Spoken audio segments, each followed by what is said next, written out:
about, it's still crooked, man. It is that way. All right, maybe I'm going to need to come up here and do it. You're okay? All right. Better. I don't know. Maybe I'm crooked. That might be the problem. I'm crooked. Hey, all right. So, hey, I'm so excited to be able to have Justin here with us. I'm excited for the opportunity to be able to spend some time with him, and I hope that you will thoroughly enjoy it. Good news is, right, this is being recorded. You can go back and listen to it. And I really want to get into the heart and really to the soul of who Justin is and how he succeeds. I've known him, I think we're going on 14 years in the business. Yeah. So I've known him since pretty much the day he walked into the business. And we used to work at another company before we worked here at Century 21. And, you know, I love his production. Last year, he was the #7 company in the world for a small team, I should say small team in the world for Century 21. And in that process, he earned $1.4 million. But here's the beauty. Over $1 million of that was his personal production. So this is not someone who's just a team leader who does his, you know, all of his team does all the work. This is a team leader who, frankly, is doing a ton of the business and a ton of the work. So I love when I see that combination of leadership where they're showing by example what needs to be done, and they're also showing in the fact of how it can be done, and they're right by the side of the people that are on their team and helping them do the same. So with no further more ado, Mr. Justin Udy. Yes. Sorry, that's right. They're clapping. That's right. Oh, we're close. We're almost close. All right, have a seat. So let's make sure we're all right. So as we go through this, let's talk about just like how's your mindset, man? What's your thoughts? I mean, get me up to speed. Like, how are you dealing with stuff? I feel good. I think one of the things that I was thankful for is just, it is really important to be surrounded by people that have different language, like here, like just even doing this, because people will talk about certain things. And I think that if you haven't been through it, and I don't even want to say through this, we've never been through this, but there's always a challenge. Through tough times. There's always something hard. So, I mean, I feel good. I mean, my wife was asking, like, how do you feel about it? And I feel the same. I really do feel neutral. I mean, there's obviously different challenges and ways we're going about it, but I think that's So talk about like right. One of the things I've got a daily message that came out today, and I was talking about patterns.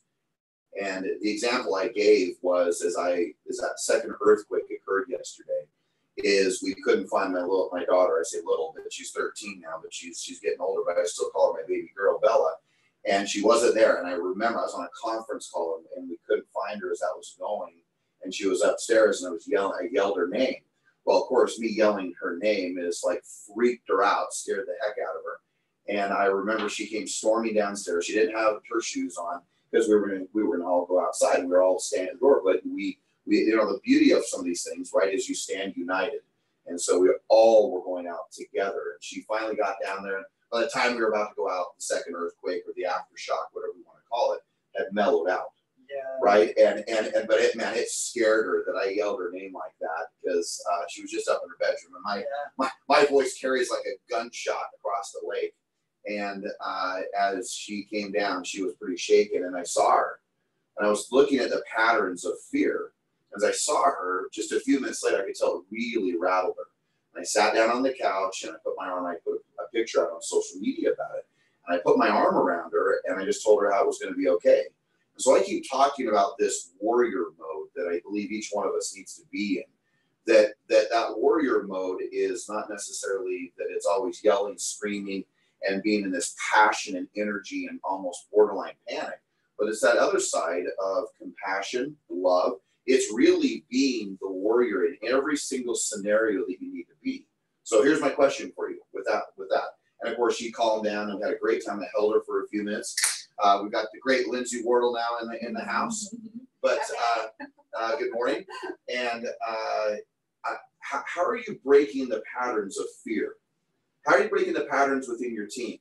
How are you breaking the patterns within your family when people get a little panicked, or the people you love? So I think there's a few things there, because there's your lived life and your unlived life, and there's always this resistance in between, no matter what it is.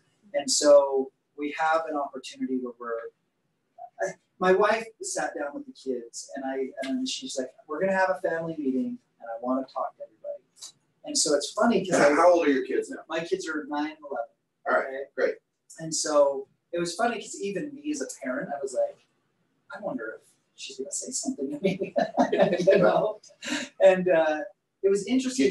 Get you in line. So I was thinking she was going to say, you know, you think about all these things, like, everything's going to be okay. Don't worry about it. But she says something interesting. She's like, we've been really blessed in our lives. And she's like, I want you to think about one thing. We need to stop thinking about what's wrong with and everything with us. She's like, we now have the opportunity to help other people. So you need to think about people that you can help, not the things that are wrong. And I was like, man, that is so, you know, first of all, it's relieving. And two, I was like, man, that makes the kids think about it differently. And then on my side, what I had stated that I thought was, that I feel like is true in any scenario is it's like, these things are things we cannot control. And so when I talked to him, I said, I want you to sit back and I want you to watch and learn how people will react and what they will do. Because nothing can be solved, but what you'll see is how do people react to things. Yesterday, I had dropped by the store and literally, like, I was talking to a number of the people outside, and I just wanted some like fresh fruits, you know. And literally, the guy was like, "Hey, no running, you know." And I bet you there was no running to the fruit aisle. Yeah, and I thought I was funny because there's no running. There's tons of fruit. That's right. I went to Whole Foods trying to find some things, and I'm like, wow, they have all the stuff that's like the stuff that's like supposedly helpful for you. Yeah. So, no, yeah. It's so crazy. Like when we talk about mindset, it's easy. Like even you and me, like there's that moment of like, whoa, like something, you know, because again, you want to be right, because you have those moments of fear, right? Yeah.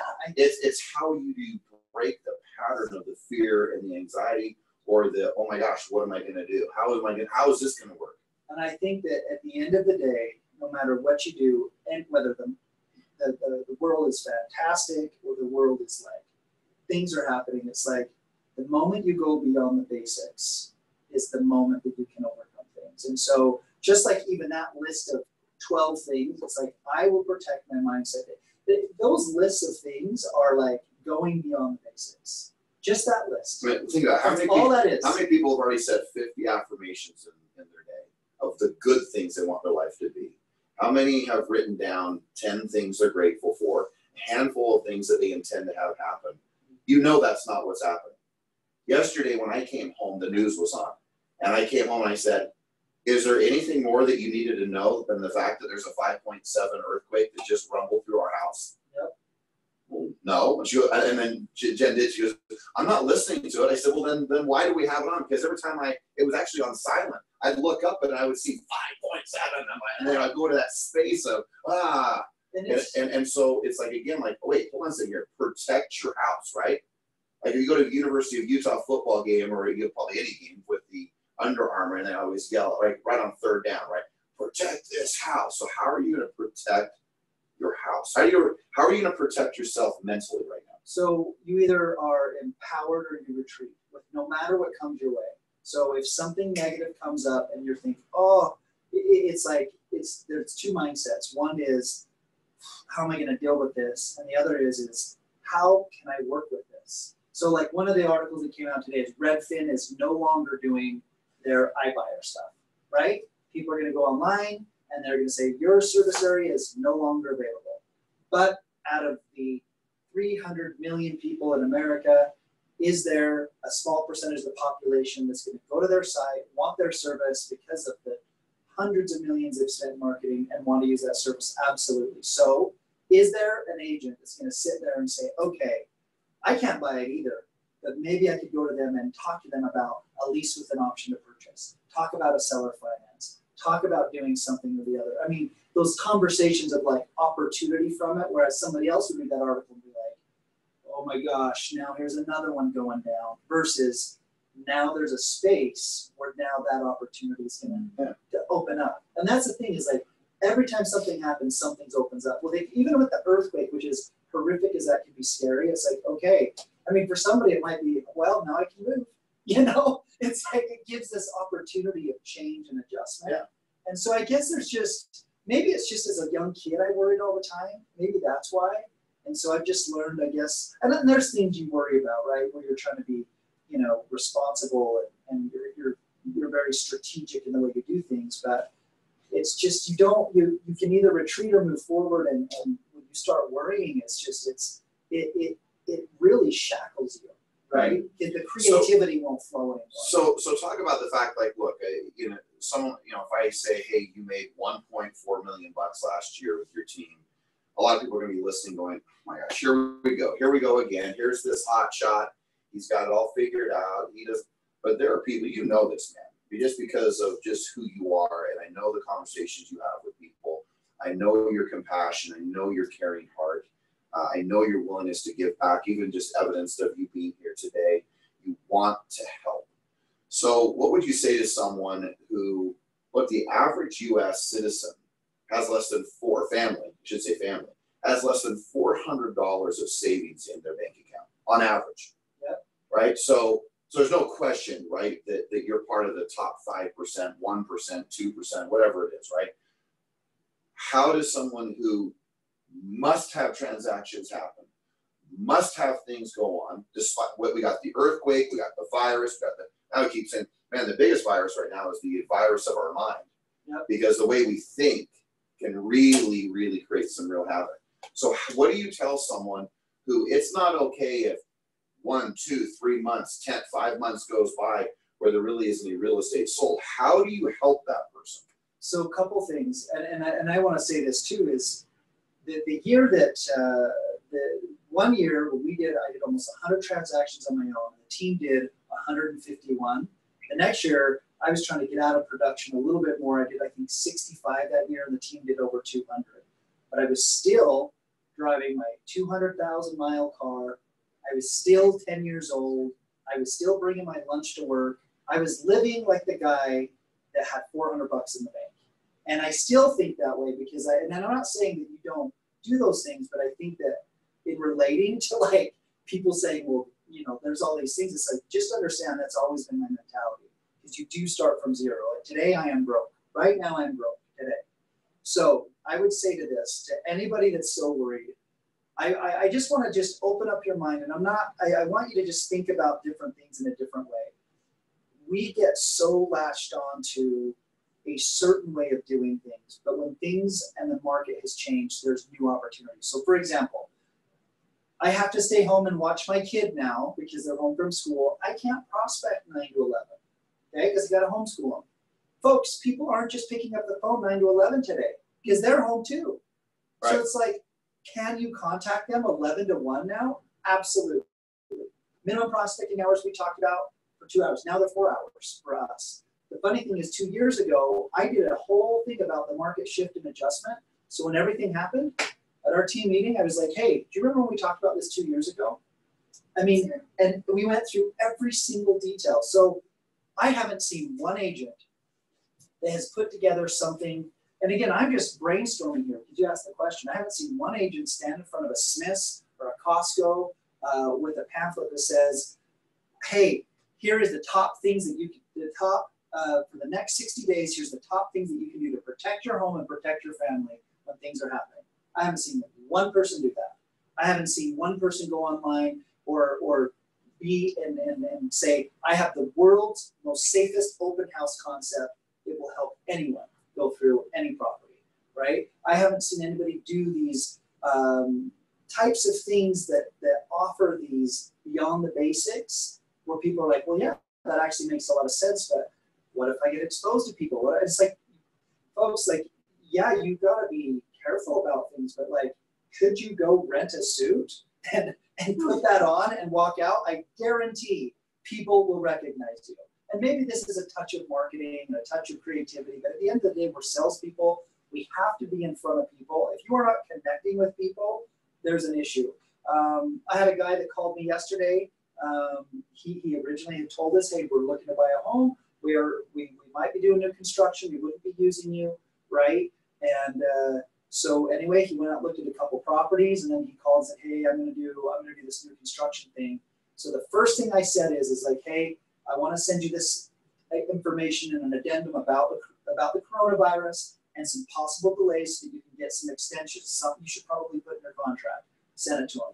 And so he eventually, and all that stuff via email and text, that he calls and says, hey, can you help me out with, that was really helpful. Can you help me out with some other things? And he starts saying, hey, do you have a lender? Hey, do you have all the other things that you provide as a service? And some people, half the people listening are like, there's that guy, he just took advantage of you, you're giving him all the goods. But for me, I'm saying, this guy, I'm going to stay in contact with, and he's going to see me as the guy that gave him all the goods. And so maybe it's not going to pay off today, but it goes back to, and we can talk about world-class service and serving people.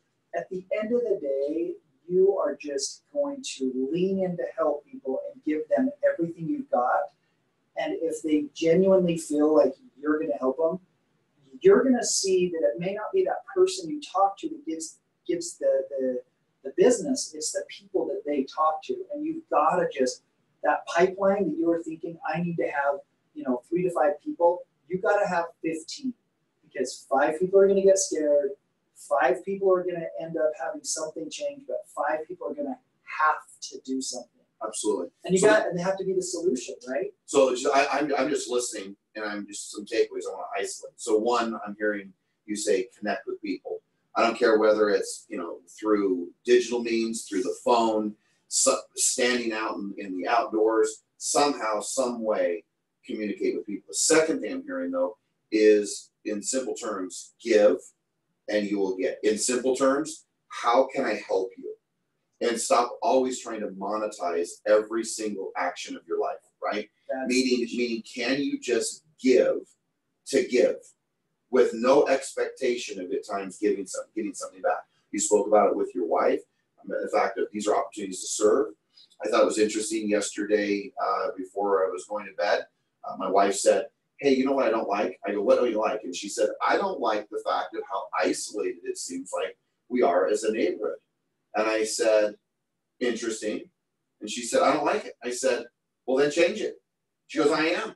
Yeah. And I thought, how interesting is that today I know she's going to go rapping on doors and going, are you okay? Yeah. And I think it's really cool, the fact that there's the cool parts of this, right? That we're looking to serve, we're looking to give, we're looking to offer service, we're looking to think outside of the box, we're getting more creative, as you mentioned. So I'm looking again, you give and you give and give and give. Number 2, make sure you're contacting people. Number 3, what would you say in regards to just purely in action? What structures of your day do you are you mentioned one of them, prospecting. You've gone from 2 hours now to 4 hours, right? Double. So you've doubled your prospect. Double your productivity. I think that's a must. Okay. Talk about from the standpoint of skill sets. Yep. From the skill set, the technique.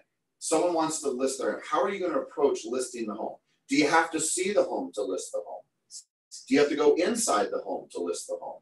Do you have to see every home the buyer sees? Let's talk about some creativity. How do you see homes from the viruses to the earthquakes to the pandemic that's there? How do you do business if you can't see the home? Yep. Okay. So a couple things I want you to think about is you've got to be so everybody has a lot more time. Number one, they do. They have more time, and so I actually, that was one of my things I was saying. I am thankful for some space, because it can really help you decide what to do. So everything from car washes to little things that maybe I cut expenses, right? Not because they were negative, because they were inefficient. They didn't help me. Okay. Also, but now that gives me the ability to invest into my mindset and knowledge and things that maybe I don't know about. So if I'm trying to be creative, I will tell you, when you read and when you can do those types of things, things will come to you. So you have to be reading a minimum of 10 pages a day with a pen, so that when things come to you, you can write them down, because they'll spark ideas, okay? So just know, like, when I think about stuff, it's not me in my head just being creative. It's because I read and I'll write things down, and so then it builds. because you have an idea, and then that builds to this and this and this and this. So to answer your question, so sure, I want to make sure you're saying that. So you're reading, right? We're going to pay attention to what we're listening to. Yes. Pay attention to who we're spending time with. You talked already about journaling and writing down gratitudes and intentions. Yep. We're going to visualize. We're going to meditate. We're going to pray. We're going to get connected to our source. Yep. Right. And that's required. Right. You got to get up earlier. You have, and I would say that get up an hour earlier now, because now maybe you haven't spent that hour or half hour of the time you needed to protect your mind. Now you need an hour. Yeah. Because truly, well, what's crazy is what Napoleon spend 1 hour a day on your mindset. Yep. Isn't that interesting? And now here's the greatest minds of the world in the worst economic times back then in the Great Depression. He said, spend an hour a day on your mind. Double the production, double whatever you're doing. Okay. I think that's right? I know I kind of cut into what you're saying. No, you're good. Because I want to hear how you're going to do business if you can't go see all the So number one thing is, and somebody called me yesterday and they said, I'm thinking about putting my home on the market. I know that I need to sell it. What do you think? And I said, let me tell you something. You have a 100% chance of not selling it if you don't put it on. And it was an agent that called me. So just know, like, these are the same things, like with the way that you're thinking is the same way that all of your peers are thinking. And it's like when you can take that, and that's a great station, by the way. I know. It's like one phrase of it's the Wayne Gretzky. You miss 100% of the shots you don't take. It's the one. I mean, and that's all it took. There wasn't like, well, this and that and be, you know what I mean? It wasn't this 10 list of items and these, like you said, even you, like, hey, this virtual open house stuff. Like, let me just tell you something. That one phrase was like, you know what, you're right. We're gonna get it going. And that's all it takes, because when you can speak with a logic and taking it back, when there is a cancer or when there is a disease, you just have to be the cure. That's it. Because if it isn't the right decision for them to get it up on the market, you probably shouldn't. But you got to have the conversation of, listen, let's put it on the market. From 1 to 10, how much do you want and need to sell this home? A 1, great. A 10, great. Let me tell you, we need to price it ahead of the market. Or we need to be the best price market in the market at all. Because there's going to be homes that sit, and there's going to be homes that sell. But which one do you want to be? So how do you, right? Yes, so I love this dialogue. So someone says, man, Justin, is it a good time to put my home on the market, or is it a good time to buy? How are you responding when someone says, is it a good time to buy? Is it a good time to sell? And what do you think, Justin's going to happen with the market? So I'm going to say, first of all, I'm going to say, well, look, what are you looking to do? So start with the seller. Okay. Is it a good time to sell? Okay. So I'm literally, and this is a thing they used to do. Drop 10 to 15 pennies on your table, and you're on the phone with them. And every time you ask them a question, move the penny. And until you get through your stack of pennies, you got to understand their needs. Number one. Right. Needs, wants, expectations. Right. So if for some reason I'm going to find out whatever they say, I'm going to lean into. But so the key thing is you're going to do the right thing for the client. So your intentions are going to remain, I intend to help you get what you want by finding out the question. But it also, exactly, and then what that does is it builds trust, it builds rapport, it becomes confidence, and now you are their advisor because you've listened to everything that they've got out. Whereas most people are like, hey, I think we should get it on. Let me tell you what I'm going to do. Bullet point, bullet point, bullet point. This is what I consider great. Versus, let's talk before we go into that. And I've had appointments like this. Just so you know, I've had appointments. Hey, these guys are doing this, and I said, before we go into all that, let's understand what we're doing. Why is that? Why is that important to you? See that? So it's just normal. We just touch each other. We're tribal. It's because we're a big work. We colonize. We colonize. And so okay. So your question is now a good time. Is it now a good time to sell? It's now a good time to sell. So I'd say, listen. I'd say it's now a good time to sell and say, look, this is the thing. Now is a good time to sell depending on what your goal is, because the market. So you're going to go right into question. What are your goals? Yep. First of all, I don't know. But I also know it might be the wrong time for you. So tell me what you're trying to accomplish. That's exactly it. Because and then they may say, is your goal to get into a lateral move because you just need to get closer to work? Is it you want to upgrade because you just had another child? Is it you're looking to downgrade because all your kids moved out? So just from a pure opening, because that look, guys and gals are being asked this all the time. So is it a good time to sell or buy? You know, first I always say, that depends. Tell me what you're trying to accomplish. And that goes into share with me why you want to buy. So help me understand why you want to sell.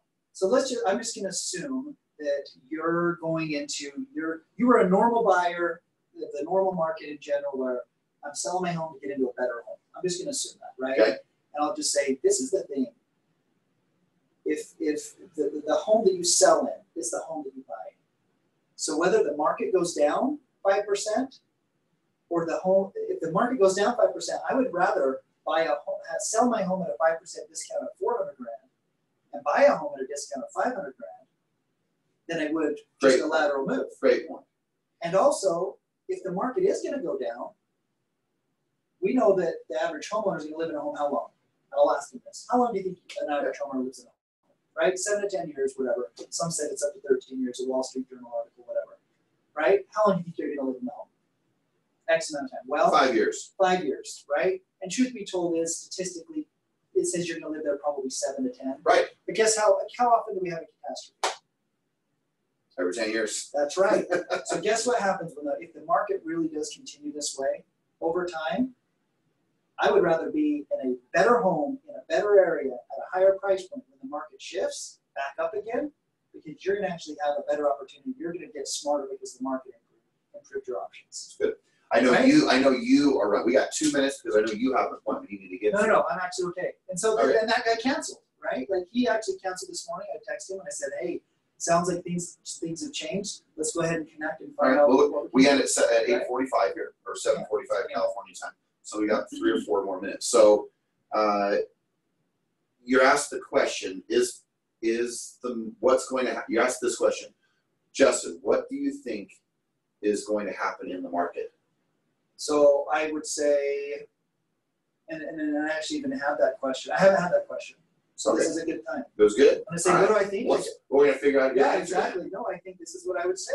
This is what I would say. Is I say, first of all, nobody knows what the market will do. Because if anybody had a... This is important. I know I'm cutting you off. You're not... This is my big thing. I was speaking about this at Elevate 2020 at our seminars, and I said, stop taking responsibility for the market. So when the market's going up, we act like, oh man, I'm so great. Market's going down. Oh, it's not me.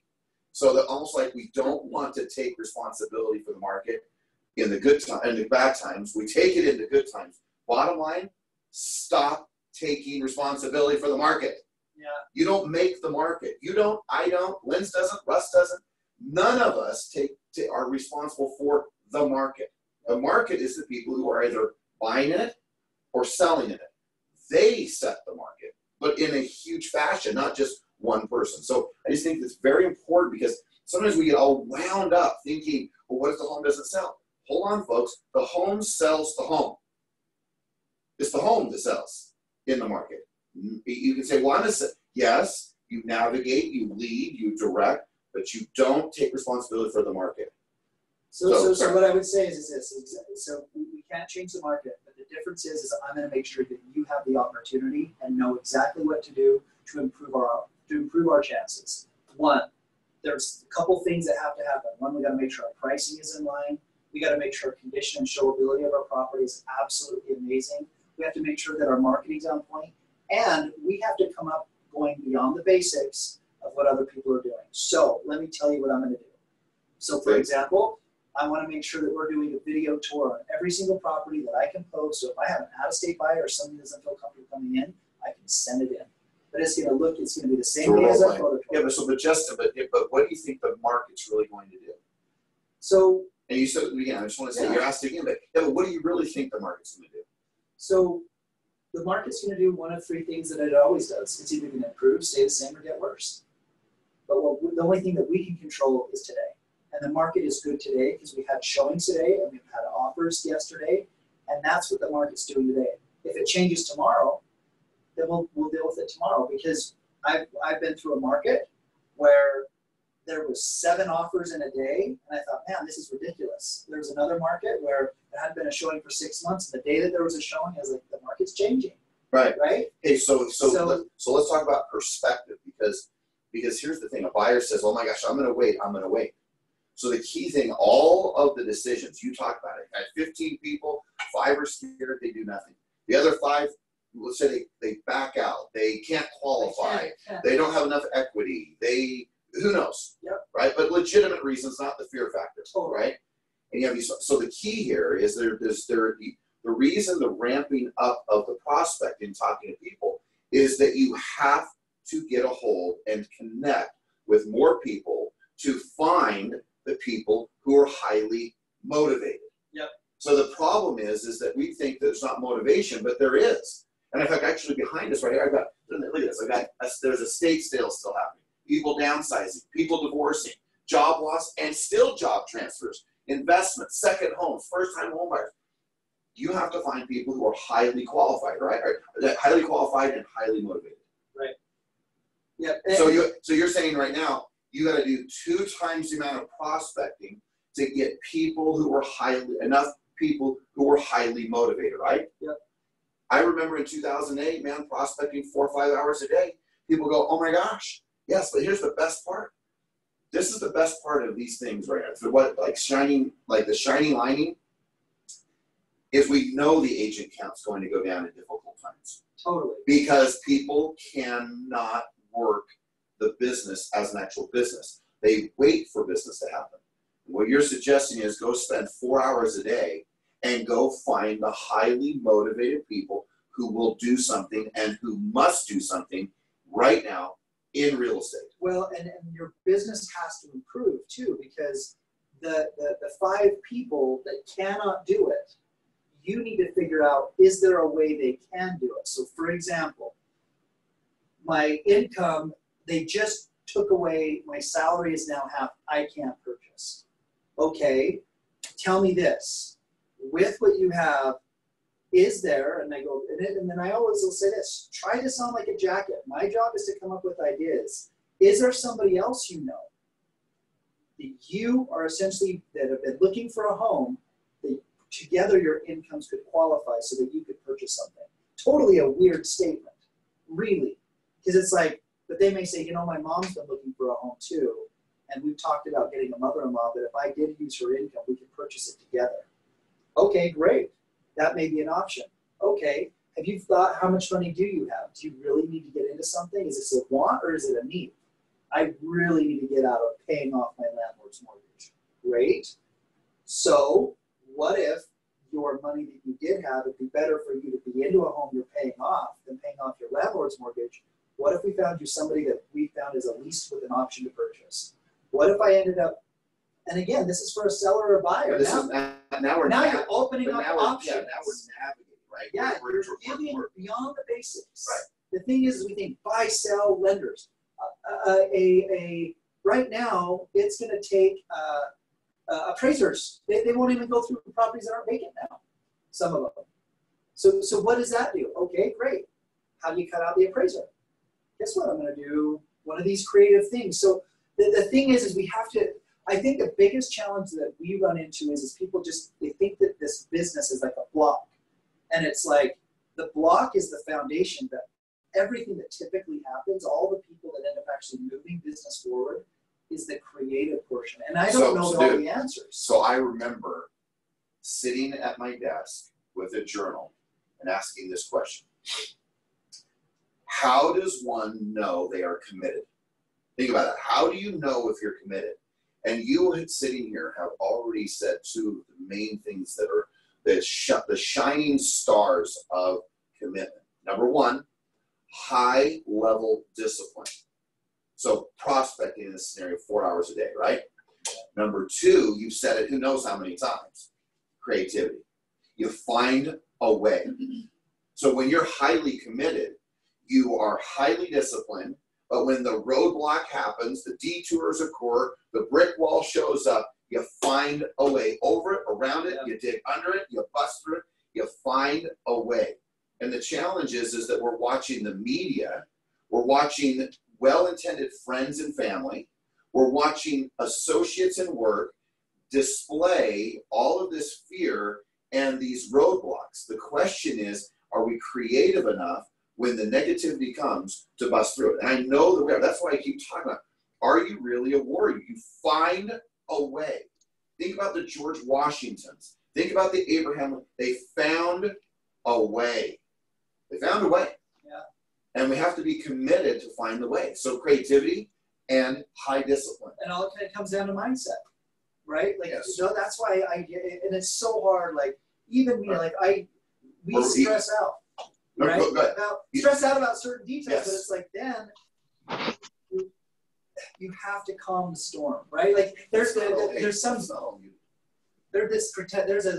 actor, and I can't remember the story, but whatever. But every time he went to go on stage, he puked. Every single time.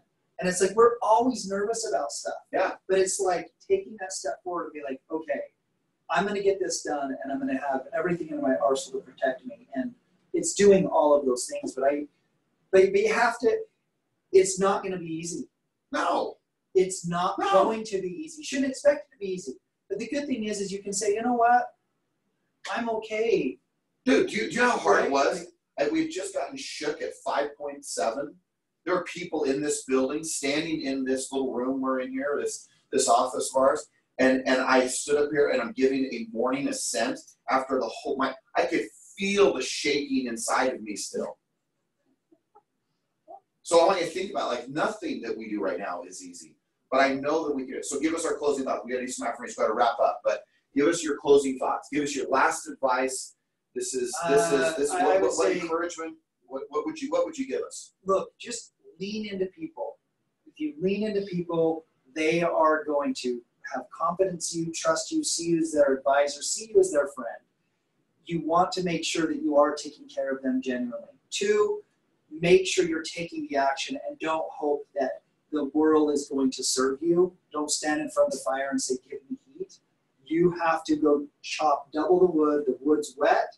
It's, you know what I mean? Like, you're going to have to spend the effort, time, and discipline to put in that time and effort. And the good thing is, now maybe your chance where with that friend or spouse or person that has really been dedicated saying, I need your time, you're gone too much, they're going to be okay with you knowing what's going on to you to be able to actually put in the time that you probably maybe weren't putting in before. And then finally, you have to be creative and protect that mindset. Like, I think education is the key to everything. I think that you becoming the smartest and making it your craft is so important.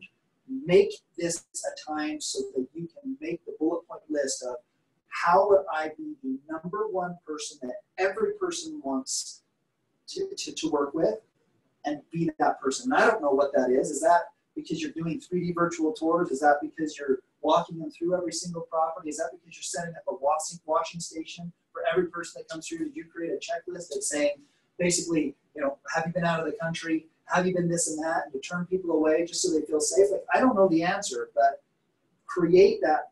What is the #1 thing that I would expect from somebody, and what would they do for me? And you be that person.